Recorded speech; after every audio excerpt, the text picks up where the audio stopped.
Os milagres de Satya Sai são milagres diários, porque quando a gente entra realmente querendo fazer parte da mensagem de Swami, a gente vê no dia a dia os milagres acontecendo.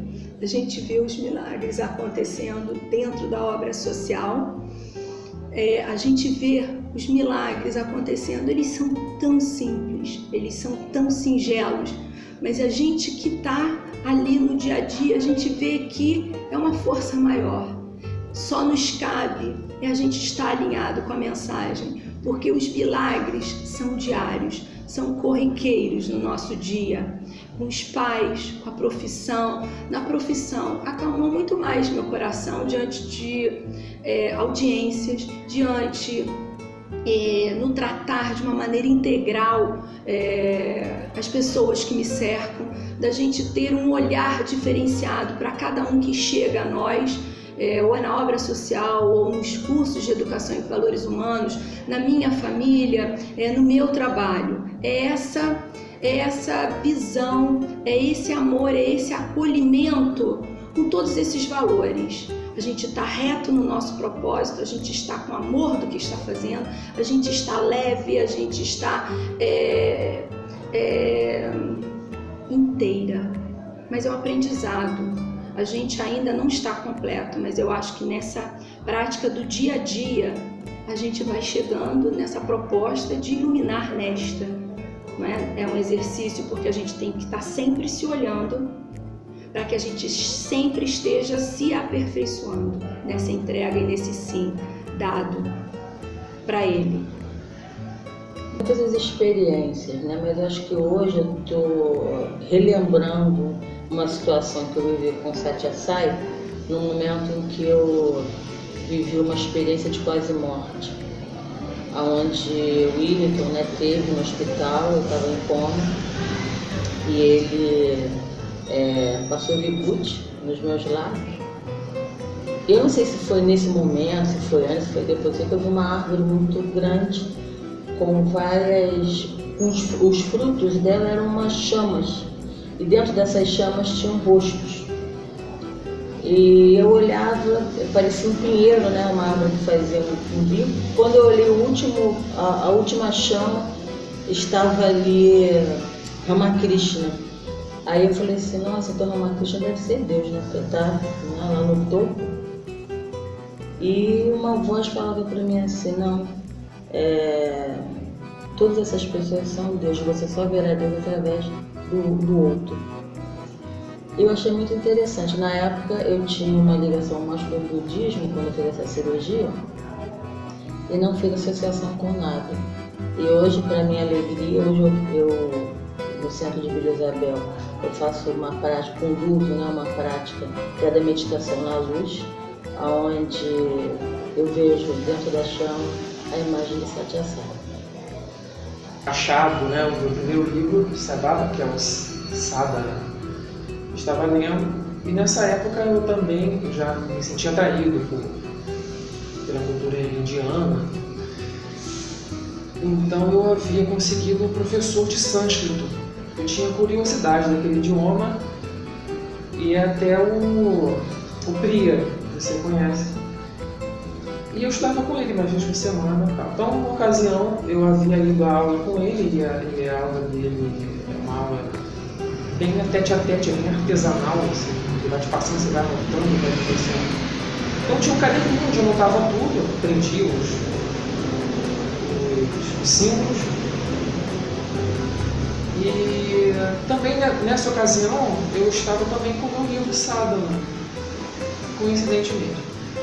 E eu saí de uma aula muito satisfeito e passei no lugar, passei em outro lugar antes de chegar em casa, eu morava na Lapa mesmo, onde o Priya mora, ou morava. E quando eu cheguei em casa eu me dei conta de que o saco não estava comigo. Eu havia deixado em algum lugar, não era na casa do Priya, eu havia saído com o saco, mas deixei em algum estabelecimento onde eu entrei. E eu fiquei muito tocado por isso, porque eu já tinha compreendido que aquele livro ali tinha mensagens inigualáveis e o sânscrito, o assunto do sânscrito era um assunto que era um idioma que eu estudava. Só de estudar eu já sentia uma espécie de elevação, sem que eu soubesse explicar por quê.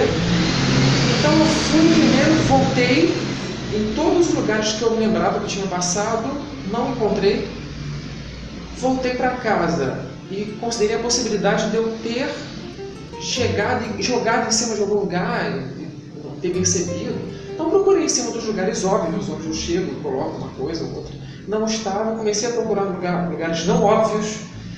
Comecei a ver, assim, armários, assim, ter lugares que era impossível de ter. Por que eu colocaria lá? Mas eu acabei procurando nesses lugares também, por via das dúvidas. Não encontrei e fiquei, assim, abatido por ter perdido aquilo, porque eu achei que eu tinha desperdiçado por desatenção uma oportunidade muito importante, talvez a melhor oportunidade de todas da minha existência. E o que eu fiz? Eu disse, eu vou orar a Sai Baba. Me ajoelhei e disse a Sai Baba que eu tinha sido culpado de ter perdido o caderno com o sânscrito e o livro dele. Eu fui desatento, não sabia nem onde eu tinha perdido, mas que se ele achasse que eu merecesse ou que valesse a pena me devolver isso, eu sabia que ele poderia fazer se ele quisesse, que ele me desse essa dádiva, porque eu ia cuidar muito do material e era muito importante para mim. Eu fiz essa prece assim, com absoluta sinceridade, sabendo que eu poderia não ser atendido e que isso não seria uma coisa ruim. Eu fui, então desci. Eu morava no edifício, desci para fazer alguma coisa. Não sei o que era mais. Daí um tempo eu voltei já não pensando na coisa. E quando eu chego em casa, assim, que eu passo o olho por cima das coisas, assim, vi um embornalzinho pendurado na cadeira. Eu falei, não é possível. Eu não poderia não ter visto, porque esses são os lugares óbvios, né? Os primeiros lugares que eu procurei, né? Quando eu peguei assim, abri, era um embornal que eu tinha perdido, com um caderno de sânscrito e com um livro Sai Baba, tudo perfeitinho. As mesmas marcas, tudo no livro, as mesmas anotações, tudo lá. Essa foi a primeira experiência assim, de influência direta no mundo material que eu pude perceber da minha relação com Deus, porque a minha relação com Deus sempre existiu. Mas eu não vou dizer que foi por causa disso, eu não sei, mas assim, o que aconteceu de fato é que a partir do momento em que eu comecei a me relacionar diretamente com essa manifestação divina que a gente chama Sai Baba, foi que aconteceu esse episódio que eu não tive antes, mesmo na minha vida, antes um episódio tão marcante assim de uma coisa acontecer no mundo material proveniente do eterno, tão marcante, assim, tão óbvia. Não tinha acontecido antes. Queria comprar o livro O Homem dos Milagres, mas não tinha dinheiro para comprar. E aí chegou uma época, meu tio fez aniversário, e eu quis comprar esse livro para o meu tio. E aí eu comprei e vim pensando, né? Oh meu Deus, eu mesmo não tenho esse livro, e no entanto eu estou comprando para o meu tio. Depois de repente até eu pego com ele para ler. E aí eu fui no aniversário do meu tio, dei o livro. Isso foi no fim de semana. Quando chegou na segunda-feira, eu nessa época era voluntária para a escolinha. Quando chegou na segunda-feira, eu cheguei na escola e era o dia da Maria da Paz, que é a diretora da obra social. Aí, oi, Paz, tudo bem e tal. Aí ela veio e me deu esse livro de presente. Aí quando ela me deu aquele livro, eu tive um choque, né? Eu falei, Paz, como que você trouxe esse livro para mim? Contei para ela a história. Ela disse que quando acordou, a primeira intuição que ela teve foi, hoje a Emília hoje está na escolinha, eu vou levar o livro para ela. E aí eu trouxe. Então isso para mim foi uma coisa sem explicação, que me deu muita emoção. Porque no fundo ele ouviu o que eu falei e me deu o livro que eu tanto queria ler para eu ler.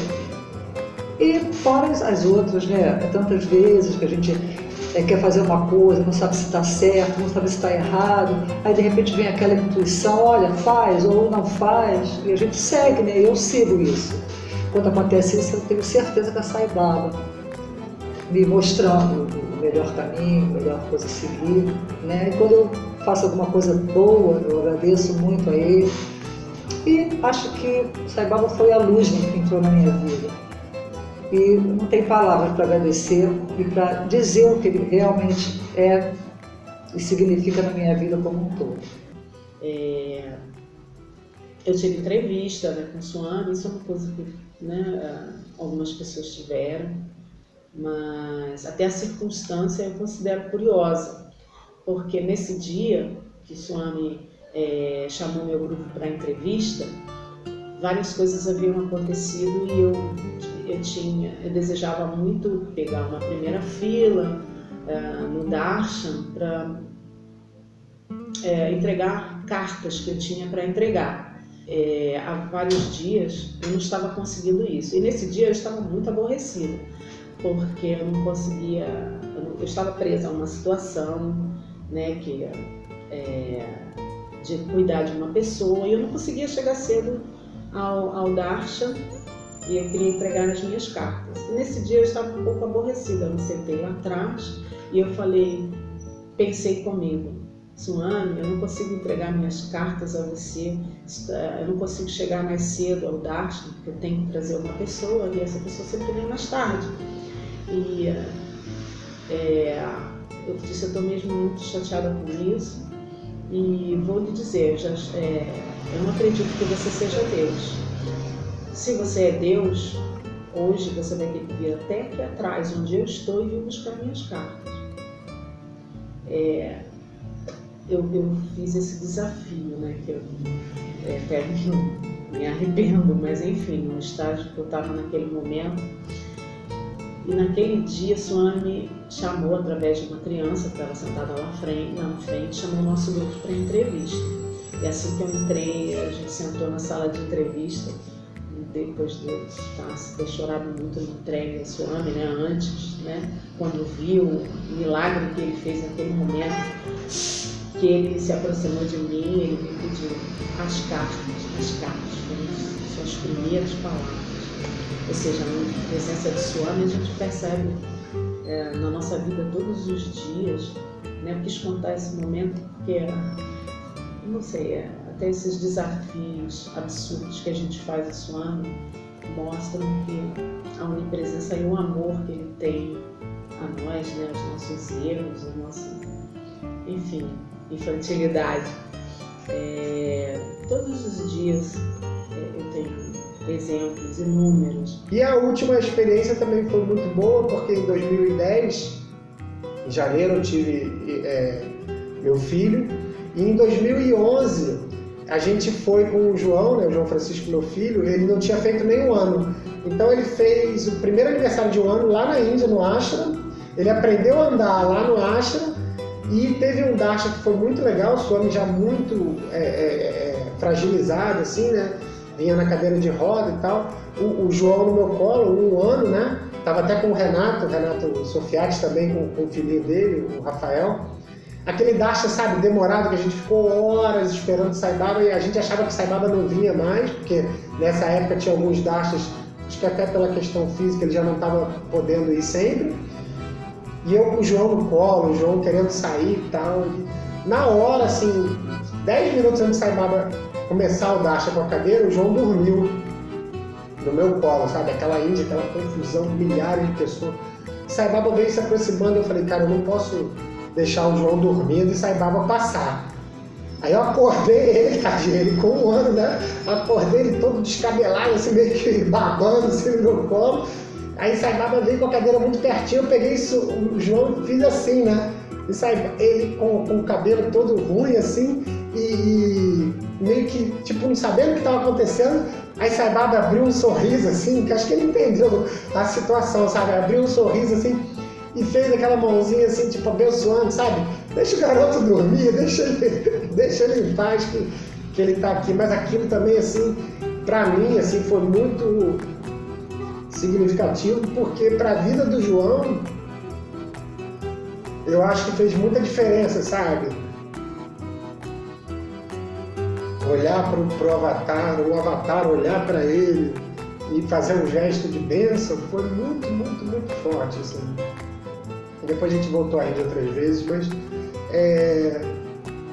que eu falo de Sai Baba, assim, Sai Baba é tudo, cara, na minha vida, assim. Independente, às vezes, eu estar perto do centro ou não, mas eu estou em casa, estou conversando com ele, estou rezando, estou fazendo minhas orações. A gente tem o nosso grupinho lá na Barra, que é pequeno, a gente reúne uma vez por mês. Mas a minha família é a família Sai, sabe? São vocês, o professor representou também tudo na minha vida.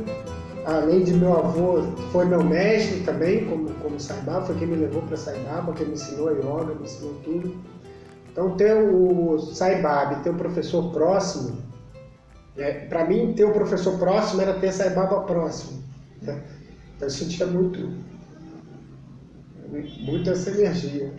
E agora os dois estando num outro plano, né, sem o corpo físico, da mesma forma. Sai Baba está na minha vida como o professor está na minha vida diariamente. Né? Não tem um dia que eu não leia, que eu não estude, que eu não fale, que eu não medite, sem pensar em Swami, sem pensar no professor. Tá? É isso que eu queria dividir com vocês. Obrigado, Om Sai Ram. E os milagres foram muitos. Mas assim, uma experiência muito forte foi em 1999. Em 96 foi a primeira vez que eu fui à Índia. Mas em 99 eu estava sentindo chamada. A primeira vez que eu fui, eu tinha lido o livro Sai Baba, Homem dos Milagres, e quando eu terminei de ler, eu coloquei o livro assim no meu peito e falei: Swami, eu queria tanto ir para a Índia no dia do meu aniversário que eu queria lhe dar um abraço. Eu não sabia, não tinha dimensão do que era dar um abraço em Sai Baba, eu achava que era fácil. E em 96, que eu estava assim, numa crise muito grande, estava 9 meses sem receber salário, e separada também, estava muito difícil minha vida financeira. E o governador foi à televisão e falou assim que ia pagar todos os atrasados. E quando eu acabei de escutar o programa, eu telefonei para Time Brasil naquela época, que era quem fazia as discussões, né, dos devotos de Sai Baba. Falei assim: eu quero ir para a Índia. Aí a pessoa falou assim: você vai sozinha? Eu disse: vou. Ela disse: você fala inglês? Eu disse: não. Ela disse: qual é o seu objetivo? Eu falei: espiritual.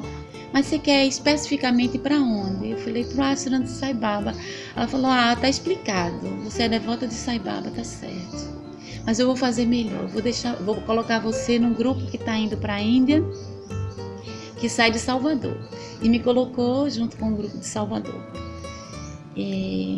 Para minha surpresa, o governador não pagou o salário. E o pai dos meus filhos tinha me oferecido para comprar passagem no cartão dele, e eu, por orgulho, não aceitei, mas no último dia eu tive que aceitar, né? E a passagem foi comprada no cartão. Depois ele falou: não, eu não vou te cobrar nada, vai ser um presente. Ele me deu esse presente, né? Fui para a Índia, não me faltou nada, nada. Fui e voltei super tranquila financeiramente, né? Foi muito bom. E quando eu voltei, foi muito difícil para eu conseguir ir, porque a família me pressionou muito, meus filhos eram muito pequenos, diziam que eu estava fanática, que eu ia abandonar meus filhos.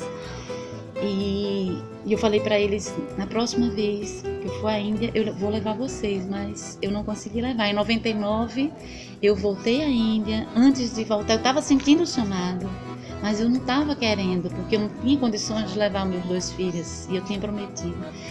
Mas o chamado era muito forte.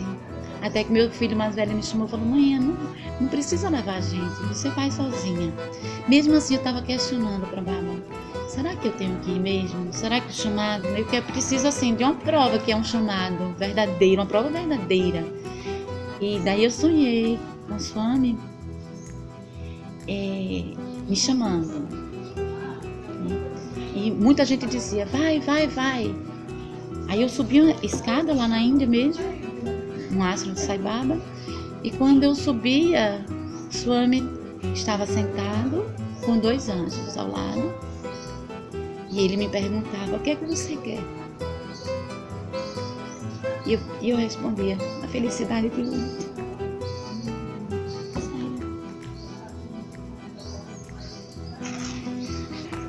Eu tive várias experiências onde eu sentia onipresença de Sai Baba, mas a mais forte para mim foi uma situação em que minha filha foi perseguida por um ex-namorado. E foi uma perseguição muito atroz, né? Uma perseguição que chegou a levar para o nível de processo, né? Colocamos na delegacia e o rapaz, assim, ele ficou muito obcecado pela minha filha e perseguia ela em todos os lugares, né?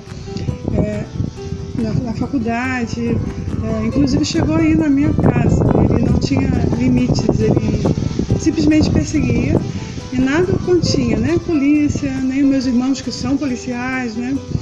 Ele estava assim numa cegueira e eu fiquei muito preocupada porque eu ia na delegacia, eu ia na justiça e ninguém podia fazer nada. E a minha filha, ela tem uma cardiopatia, né? Eu tinha que trabalhar e a minha filha ficava ansiosa, ela perdeu o direito de ir e vir, né?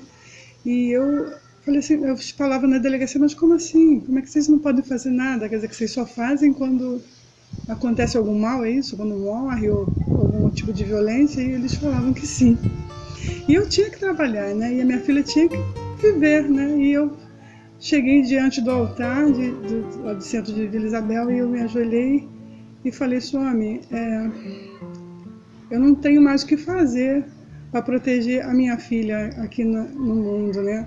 E o rapaz era tão violento assim na perseguição que as pessoas ao meu redor, inclusive no trabalho, e a própria família, todo mundo queria dar um jeito nele, né? Queriam dar um jeito de várias formas possíveis e eu segurando aquela onda, né? Eu me sentia como se estivesse segurando uma onda de violência contra o rapaz, mas eu também não sabia como fazer, porque eu já tinha ido a ele, já tinha conversado e ele falou para mim assim, me mata, eu não vou parar, me mata, né? E eu pedi para a Swami, falei, Swami, me ajuda, eu vou entregar minha filha, a minha joia mais rara na sua mão, porque eu não tenho aqui no mundo dos homens como proteger minha filha, eu não quero fazer mal a ninguém, né? E eu entreguei a ele, né, com todo o meu medo, toda a minha tristeza. E nesse mesmo dia tinha uma cerimônia para a Mãe Divina e eu tive uma experiência, né, cantando para Durga, Jaya Jagatambi, né, na hora que a música estava sendo cantada eu senti como se uma chuva assim me molhasse dos pés à cabeça e eu tremi, né? Então tu estava ali no grupo de base, eu tremi e senti uma força assim dentro de mim, uma compaixão, né? Eu senti uma presença ali muito forte, né? Isso era como se o som me acalmasse. E quando eu fui para casa, durante a noite tive também uma visão com ele em que ele falava assim, minha filha, você já tem tudo o que você precisa para lidar com esse desafio. Você já tem o seu amor. Então use essa arma, né, contra esse mal. E o dia seguinte eu acordei assim inspirada, chamei meu irmão e meus dois irmãos são policiais federais, eles entraram no sistema, conseguiram o endereço do rapaz, né, que ele estava escondido, né, a polícia não conseguia achar ele para intimar. Meu irmão conseguiu, através do sacrifício lá de esforço, ele correu atrás e conseguimos o endereço. E eu fui com um dos meus irmãos até a casa do rapaz, numa favela em Niterói, né? E chegando lá, eu bati na porta. E quem me recebeu e o meu irmão foi a mãe e a avó. E nós mostramos para ele um calhamaço de processos que existia contra ele e que nada era feito, né? E os parentes ficaram muito assustados e ele se escondeu no quarto. A família ficou revoltada contra ele e queria que meu irmão batesse nele ou que tirasse uma satisfação e eu impedi, eu senti Swami ali na hora. Eu falei, deixa que eu falo com ele. Eu entrei no quarto e ele estava assim, me olhando com uma cara de muita raiva e eu senti o Swami do meu lado, segurando minha mão e eu abracei ele. Eu abracei e fiquei, ele se mostrou resistente, daqui a pouco ele começou a se soltar e eu fiquei embalando ele. E a mãe dele chegou e eu fiquei embalando ele no meu colo, né, com o coração cheio de compaixão. E a mãe dele chegou e falou assim, quem é você? Qual a sua religião? De onde você é? E eu, embalando ele, dei ele para ela. Falei assim, segura aqui seu filho, ele acabou de nascer de novo. Cuida do seu filho, que eu vou cuidar da minha filha. E se você precisar de ajuda, eu estou aqui. Mas só saiba que hoje o seu filho nasceu de novo. E eu fui embora e cheia de amor por alguém que eu tinha ficado assim muito preocupada em fazer uma coisa com a minha filha e eu nunca mais fui a mesma, né? Então assim, meu irmão ficou assustado também, né? Porque ele falou, nossa, de onde você tirou essa força? De onde você tirou essa suavidade para lidar com essa? E eu sei que eu tirei de Deus, eu sei que quem estava ali comigo de mãos dadas era a Suane, que me ensinou a amar. O rapaz não incomodou mais, né? A família cuidou dele, levou ele para fazer um atendimento psiquiátrico adequado. Eu me coloquei, né? Eu liguei para lá depois e me colocando, eu corri atrás, vi os centros de tratamento psicológico, né? Depois eu soube que ele tinha ficado perturbado porque a irmã dele mais nova tinha morrido de uma doença e tudo. Eu não precisei atuar, mas eu fiquei ali, ele de olho, né? Me colocando para ajudar, isso foi bom, né? E ele nunca mais perturbou minha filha. Então, foi um milagre. Lembro-me também uma vez que eu estava, quando eu recém havia começado a trabalhar, eu não tinha dinheiro até o fim do mês, né? Porque eu estava esperando sair o salário, eu já estava no último mês de salário-desemprego, então foi uma luta para conseguir esse primeiro mês eu me reequilibrar. E nos últimos dias eu já não tinha comida para levar para trabalhar. Eu levava minha marmita, a gente sentava junto, os colegas, e a gente compartilhava aquele momento. Então minha marmita era tão pobre que eu quis comer depois para ter que sentar junto com os colegas e eles não verem. Eu só tinha arroz e carne de soja, né, proteína de soja. E assim mesmo eu já não tinha mais tempero, só tinha sal. E eu levei essa comida, porque eu não tinha outra, faltavam alguns dias para receber o salário. E aí eu sentei sozinha para comer, minha comida só tinha sal, não tinha tempero nenhum, não tinha cor, né? Eu acho que nem óleo eu tinha, só tinha isso, uma comida completamente insípida. Mas tudo bem, aí eu sentei, fiz a minha oração, né? Fiz a entrega suave da comida, e qual a minha surpresa, que quando eu fui saborear a comida, tinha um sabor de azeite de oliva, maravilhoso. Azeite de oliva sempre foi a coisa assim que eu mais amo, né? E era um azeite, né? Até bem pouco tempo eu consegui até lembrar do sabor, né? Se é comum que isso é possível, porque era completamente diferente, né? De tão delicioso e suave. A minha comida estava temperada, né? De forma suave e tinha sabor a azeite de oliva da melhor qualidade, né? Quando eu fiz a minha entrega, né? A Suane, eu pensei também em Krishna nesse momento da alimentação, no meu momento solitário, a comida tinha esse sabor.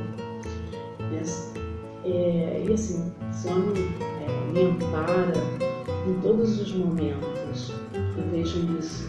E eu posso continuar contando, agora eu me lembrei, depois, né, assim, outra experiência, né?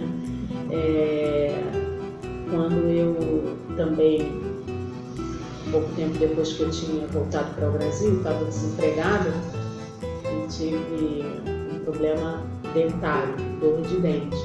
E eu estava... de dentista é uma coisa cara, eu não tinha dinheiro. E nesse dia também eu me desesperei com a minha situação, né? E eu pedi muito a Suane, né? Suane, como é que você faz isso? Me coloca nesse mundo e não me dá meios de sobrevivência. Eu preciso de um trabalho.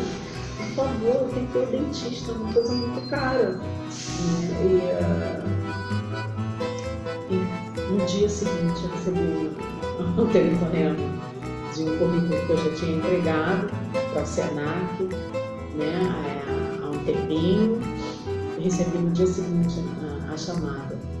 E experiências são diárias, né? E até coisas não tão assim, graves, né? Mas no nosso dia a dia, quando você para, né? E se concentra nele, e você sente a presença dele te inundar.